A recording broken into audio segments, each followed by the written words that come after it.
भाभी जी भाभी जी भाभी जी भाभी जी भाभी जी भाभी जी एक गीत बोल रहे हैं आप लोग के लिए, सुने होंगे, अच्छा तो जरूर लगे आप, क्योंकि जहाँ भी जगराते गए हैं बस आप लोग की पार्टी के लिए वो गीत बोले हैं और कोई बचा नहीं जो बैठा रहे।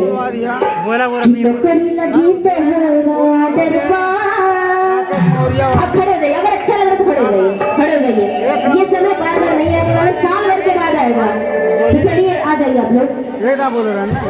हमारी माताएं बहनें बिना गए खड़ी हो गई है, बहुत बहुत धन्यवाद आप लोग को देते हैं, आप लोग साथ देते हैं तभी हम लोग का मन करता है।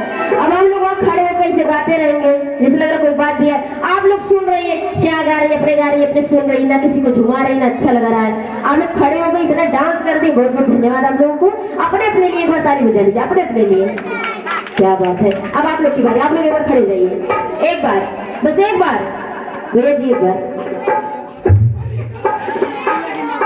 देखिए, मैया रानी के दरबार में हर बीमारी का इलाज है।